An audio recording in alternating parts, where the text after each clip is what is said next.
It's Marty and good morning everyone. Wow, things are a little bit crazy around here this morning. We got to work and all prepared to do some video clips for you and load them up and get everything up on stream, and power's off. So I've been here about an hour already, and we're just starting to get everything sorted out. So I thought, quick, get in and get these video clips up for you so you can get your week started as well. Anyway, I hope things are all good with you. I'm aware you've had a few assignments due over the last couple of days, and I'm assuming you've got one for literacy and numeracy due this week.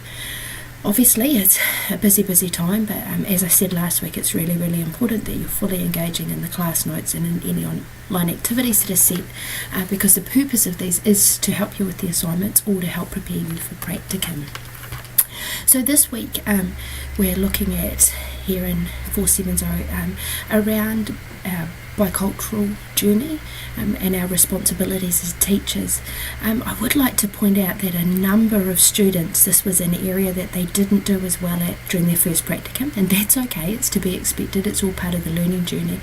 But what it does say is that there needs to be some more learning on your part. So this week's class notes and readings will certainly help with that, but also about your ATs and your practicum appraisers being able to see you responding to what you're learning about. So it's not just enough to know it, you need to be acting it out in your everyday teaching practice. So that's a challenge, I would say, for many students, and certainly something that will need to be part of your ongoing learning over time. So yes, Prac 2 next week, how exciting.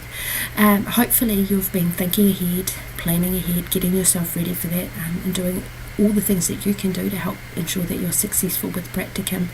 The expectations do come up another step for this. In fact, I would say that for each of your practicum, it's like a step up, so please make sure that you're prepared for that.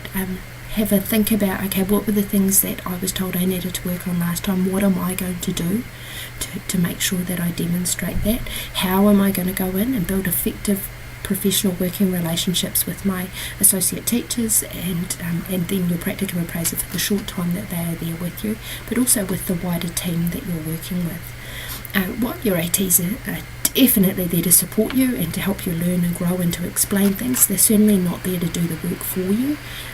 It's your job to know what it is you have to do. Your practicum tasks this time are, I would say, even more in depth than from the first prac.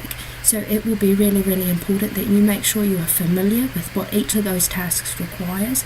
And I would also suggest that you set up a timetable, whether it be daily, but certainly a weekly one, that so you can tick off that you've done all the things that are required. You don't want to get to that fourth week and still have heaps and heaps of things to do. Your practicum appraiser will also want to see your written work. Please make sure you have your written work available for your practicum appraiser when they visit, but also remembering that your work should be available to your associate teacher at any time.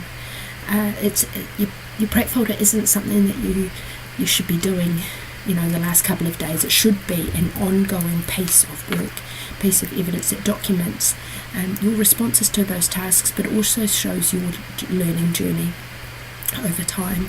As always, I will be here, sometimes in my office, sometimes away from the office. If you have any questions or need any support with anything at all, please do get in touch. There will be a support form set up in next week's block, so you can support and talk with and to each other. Do remember to keep those professional, and remembering that the early childhood world is a very small one, and people do know where you are on practicum because the practicum list is public via stream. So just be very careful about what you say, because you never know who has connections with each other. But yeah, if you need support of a more personal nature, please do email me. I am also responsible for the third year students while they're on prac, and I'm doing a significant number of visits in the North and South Island while they're on prac, so I will be away from the office some of the time, but please email me or phone and leave a message, and I will get back to you. And certainly on weekdays it will be within 24 hours that I will make contact, so please don't think that you're alone. We are here to help and support each other.